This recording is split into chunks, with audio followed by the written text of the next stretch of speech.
relevant yun. Maraming kurako. Hindi ko pa yung nasabi ever, kahit sa confessionals. Ayun, dito natin sasabihin. Gets mo ba? Oh, so nag-overthink ka agad. Hello, my name is Victoria. I am the quirky girl daw, sabi. Hi, I'm Ron Angeles and I'm the naughty Hank. At ito ang aming My Chemistry Test. Come on, let's go.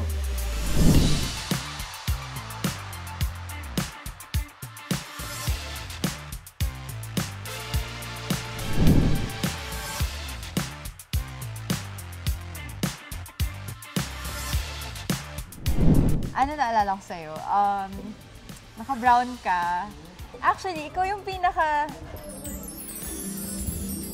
doon for me. Objective lang Ikaw yung pinaka-cute sa kanilang tatlo. Bakit? Ba't ka tumatawa? Wala lang. Thank you. Totoo naman yun eh. Thank you. Sabi ko, Okay. ay cute siya. Tapos hindi siya masyado nagsasalita. So, okay. So, yung hindi masyado nagsasalita. Ako naman, nung narinig ko yung name mo na Victoria, di ba nakwento ko din naman na talagang yun yung name na tumatak din sa isip ko kasi may naisip din ako agad na brand na may Victoria. So parang nung araw na yun talaga, tapos pumunta pa tayo sa Victoria's Peak, di ba? So talagang Victoria. puro Victoria. First impression, sabi ko, parang ang sungit. Huwag ka mag-ingat. Hindi, no, ang sungit talaga. Parang, kasi parang, alam ko hindi kita parang hindi ako nagkaroon ng chance, like, parang kahit mga tumingin lang eye to eye, like, just to smile lang.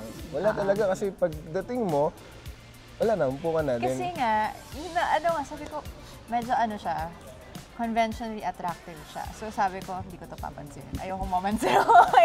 Gets mo ba? Oh, so nag-overthink ka Hindi, agad. dapat ikaw. Sayang naman yun. Hindi kasi dapat the next day na. Anyway. Hindi, ako naman, talagang mayayain ako. I mean, hindi ko alam, pero pag talagang di ko kilala pa, at first, kahit gusto kong kausapin yung tao, gusto kong, alam mo yung mag-smile, mag-hi.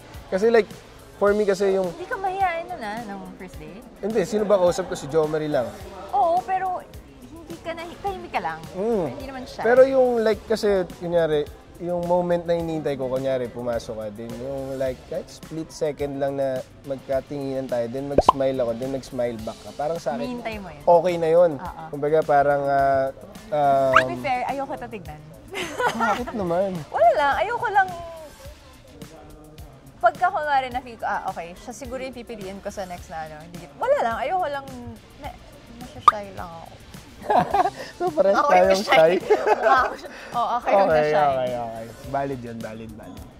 Hindi ko pa yung nasabi ever, kahit sa confessionals. Ayun, dito natin sasabihin lahat.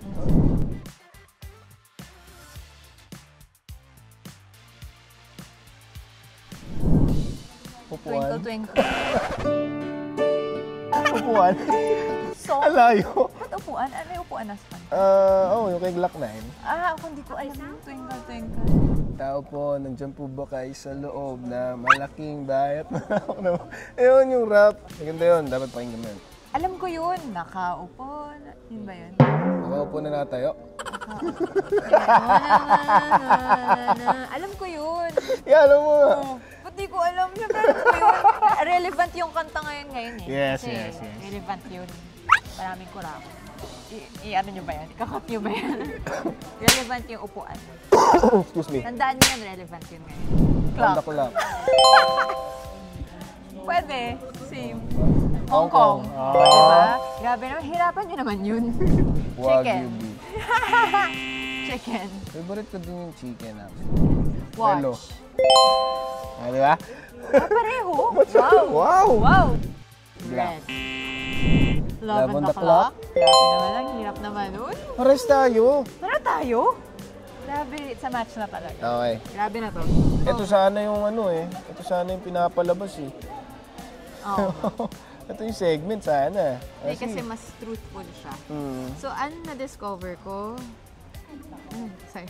Sa akin, na-miss namin yung chance. Na sana mas maging close tayo kahit na short, short period of time lang. Kung hindi ako nahiya, hindi ka nahiya. Okay guys, mga kapatid, mga kababayan, lahat po kayo, iniimbitahan po namin kayong manood ng Love on the Clock.